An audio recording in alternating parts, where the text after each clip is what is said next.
kick off with a question that I ask most of our investors is what made you want to get into investing in tenanted property? I came across yourselves. I got a link from someone. They said that I think they'd looked at you in the past, and some of the rental yields that you were offering were very attractive in comparison to what I've got from the two that I did previously. So it's really just to add to my portfolio ultimately. Was this the first time you've actually bought a property with the tenant in place? Yes. How did that go for you? How was the whole process for you?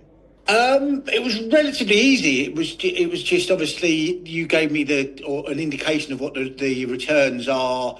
I then did some of my own due diligence. The returns were slightly different, but then they stacked up in terms of a good return on the investment. From my side, it wasn't that big. It's still a risk, but the value of the property was considerably less than the other two that I've got. So I think it was about 55k, something like that. So it was, make sure the numbers stack up and then ultimately move through the process. Okay, and so how did buying your first tenanted property then meet your expectations? It's good that I don't have to source the tenants, because for both other properties I had to source tenants and go through, I wouldn't use the term tire kickers, but a lot of people that sort of look around the property and put in silly offers on the monthly rental. So the fact that they was in situ and had been there for some time was made my life a lot easier, because I could start getting the returns quicker. Would you look at buying a property that's tenanted again? Definitely, yeah. Yeah. Oh, definitely, yeah. If you were to speak to somebody who may be hesitant in looking at buying a property that's tenanted, what would you actually say to them if they are hesitant?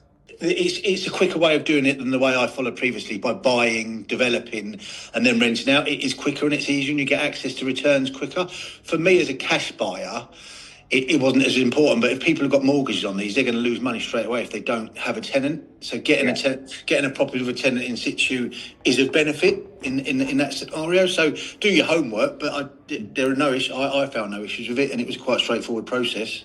What were the 3 top things you liked about Let Property? The returns that you offer were good.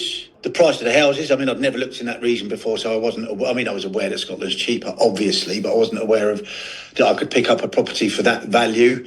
And you've got quite a spread. If I was investing more, there's quite a spread of property values with different returns across the spread. So, there's upwards of, I don't know, your highest end, there's upwards of 500,000, 600,000, £700,000 houses, right down to some at 10 or 15, 20 grand. So it's quite a spread of investment opportunities, which I liked. That's probably the 3.